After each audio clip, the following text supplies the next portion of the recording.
Hello, everyone, and welcome back to our podcast, Faith in Each Other. Thank you for joining us. And I'm joined again today by Reverend David Williams and his good friend Tom Ingram. Today's episode, we're going to speak about terrorism. With all the current threats to our society and our nation, it's hard to have faith in each other. The threats of terrorism are real and present. And what's most shocking is they are a lot closer to home than I realize. There are multiple forms of terrorism in the form of domestic terrorism, foreign terrorism, and even in the form of misinformation. In the form of misinformation, it's hard to really understand and find the truth of the matter. What do you think is our biggest terroristic threat to our democracy? And are we any more prepared post 9/11? I'm going to ask you that, Tom. What do you think is our biggest terroristic threat currently? The problem that we have with terrorism right now is that the terrorists are smarter than we are. So I believe that the terrorists understand the weakness of democracy and we don't. So when, terrorists come after us, I think they understand that they're trying to destroy faith in each other, that that's the actual goal, that they're trying to divide people. And I think that the problem that we have is that we don't understand what they're trying to do. We think they're trying to kill us or something like that, but they're really trying to turn us against each other.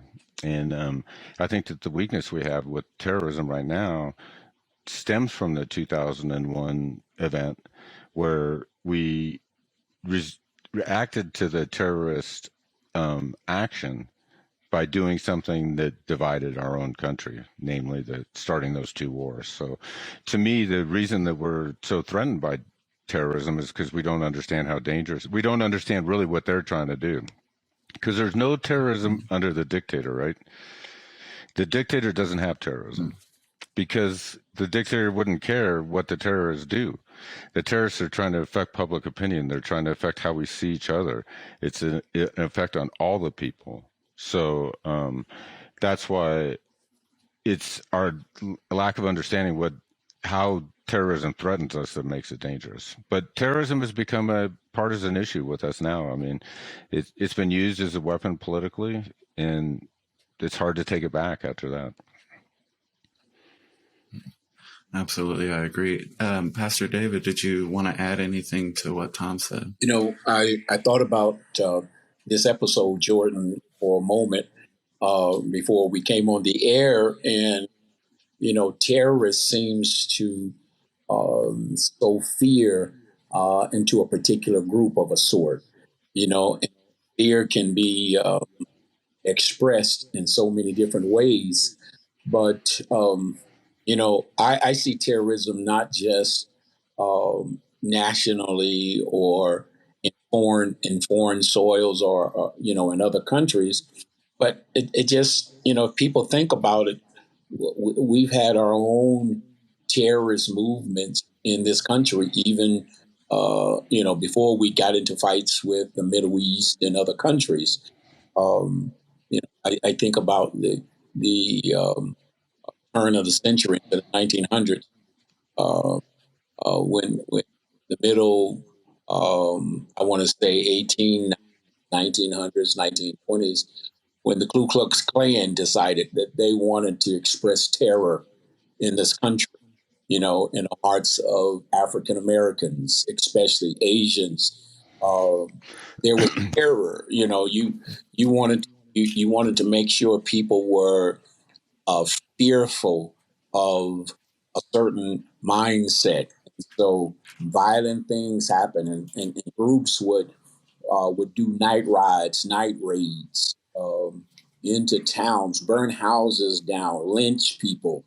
This was an act of terrorism, and it happened right here in our soil, on our own soil. But sometimes we just think the terrorists are our Islamic brothers. The terrorists are our foreign or Afghan brothers and sisters who are coming here. But it's not. We've had our own share of terrorist groups in this country. Whether they wanted to lock out Jews, whether they wanted people to make sure you didn't have interracial marriages. There were people who terrorized communities, neighborhoods, cities, just to place fear in the hearts of people. So terrorism really does cause a great amount of fear, but it doesn't just have to be, those who are espousing one party or the other. It just seems like we've known terror in this country way before. Absolutely. The KKK formed back in 1865, I believe. Yeah, so it's been around for quite a while. Like you said, terrorism has always been here.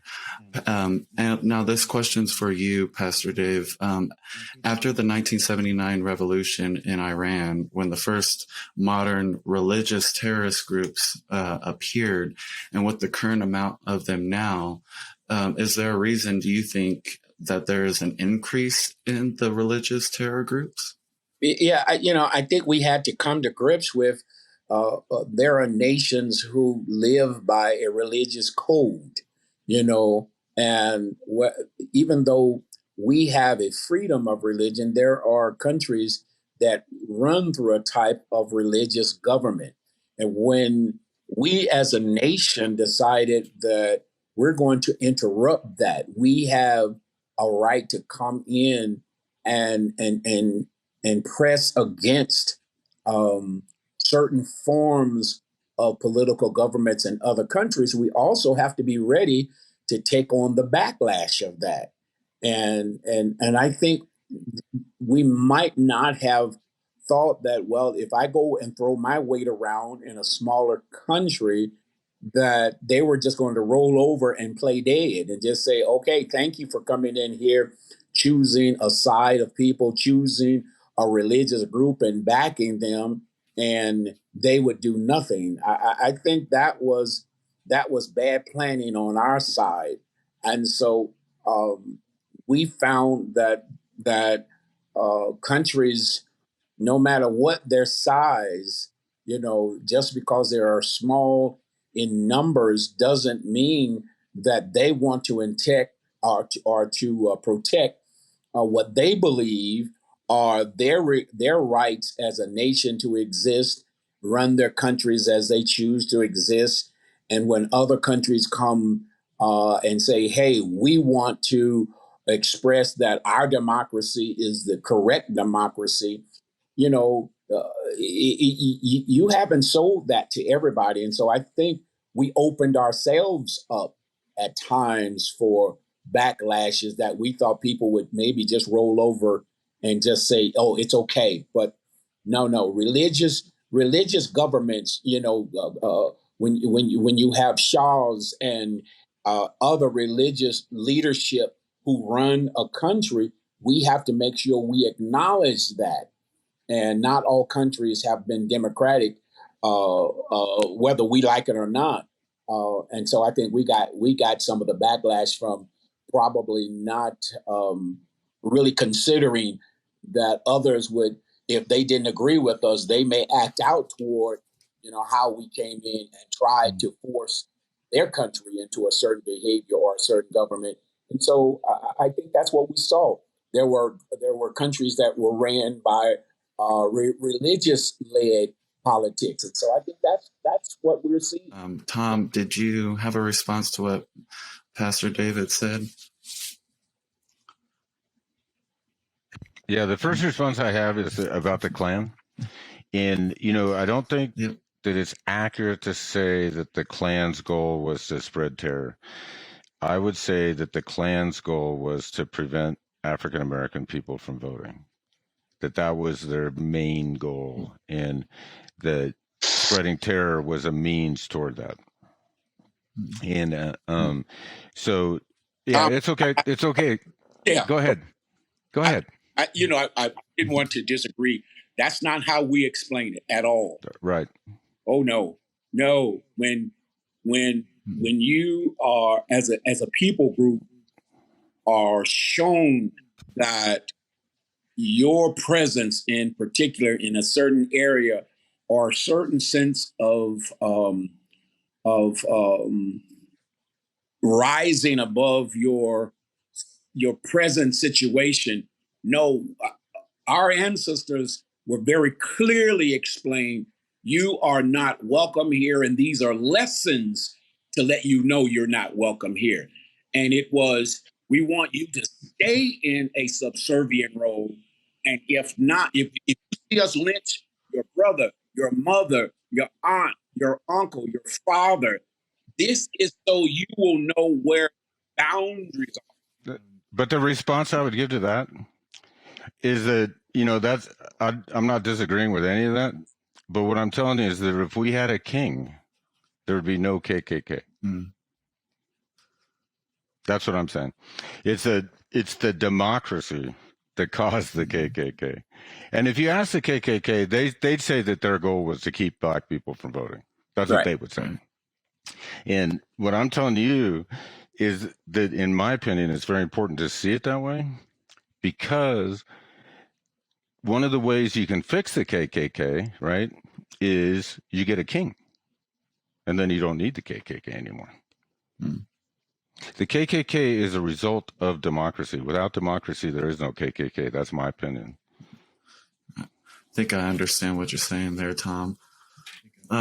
Speaking of KKK and kind of the fear. Well, why wasn't there a KKK? I was taught. But why wasn't there a KKK before democracy? I was taught it.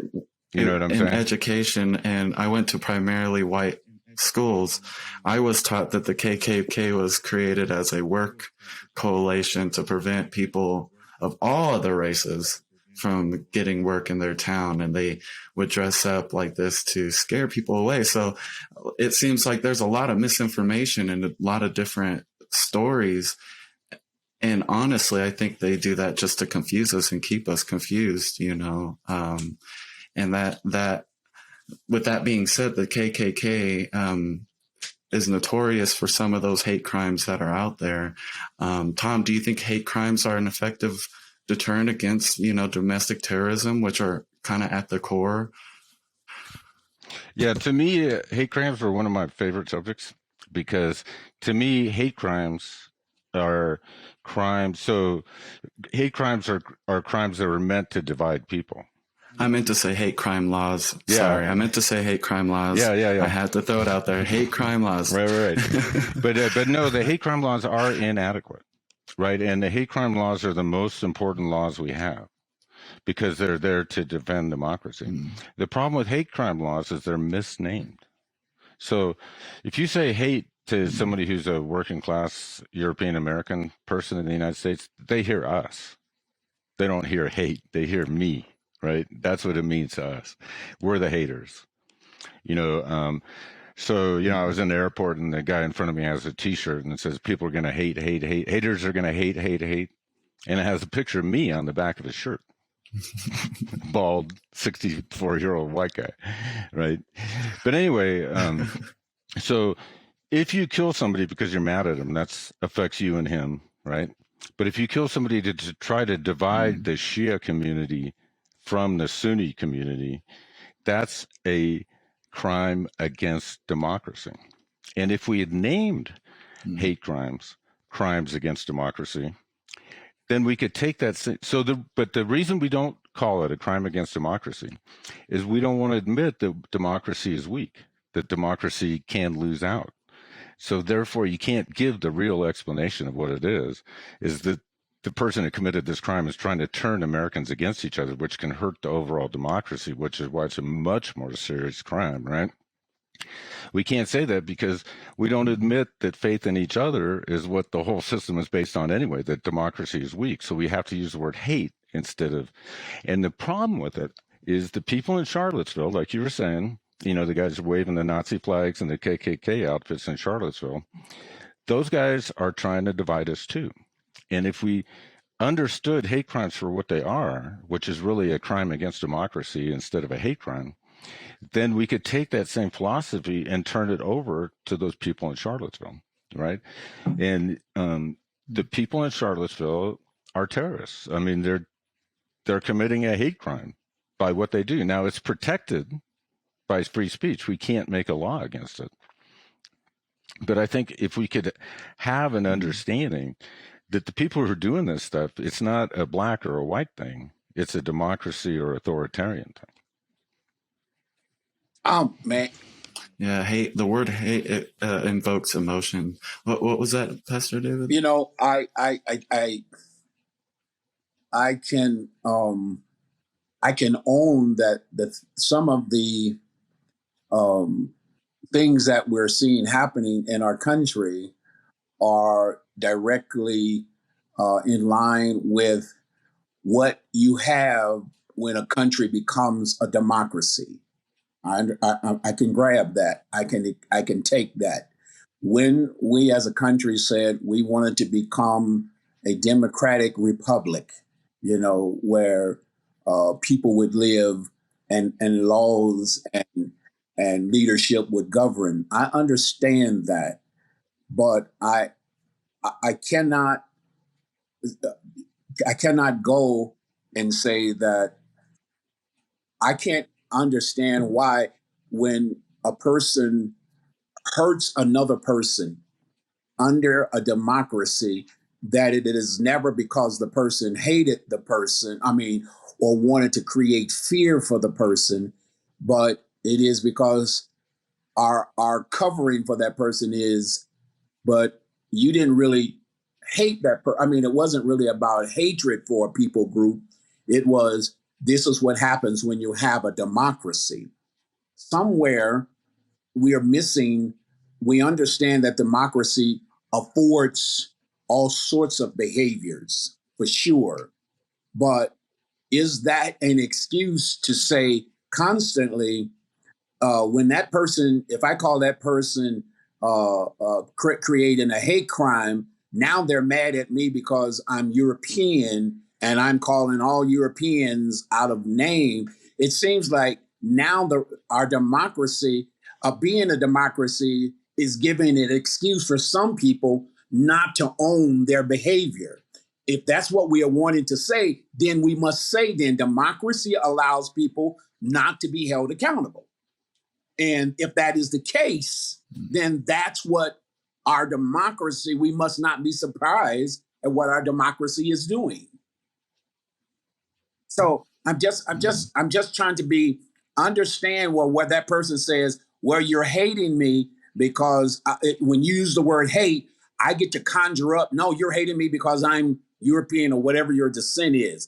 But if that works for that person to say, well, you're talking about me in an incorrect way, well, what about the people on the other side? When do they get the benefit to say, you're doing what you're doing to me because of democracy? So I'm going somehow, could you clear that up for me? Because every time a people group says, you're calling me a racist because, you're calling me a hater because, it's almost as though we're saying anything that they want to say, don't blanket me, don't call me this because I don't like it. Well, what about the people that are on the receiving end of the misjustices?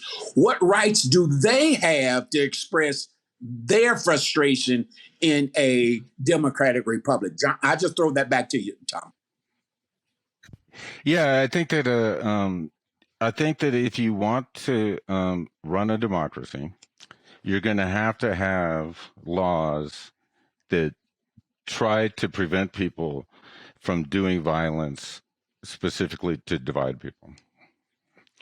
Right? And if you want that to, so I can tell you right now, the vast majority of working white people that I talk to think that hate crimes are total BS. Okay? They do. And they think it's a conspiracy against them and it's divisive and stuff. I'm not asking you to give up your rights. I'm not asking you to stop expressing yourself. What I'm asking is that if we're going to make hate crimes a crime and make them a thing that we can charge people with, can we at least use the words to describe what we're doing in a way that'll make everybody think that it's okay?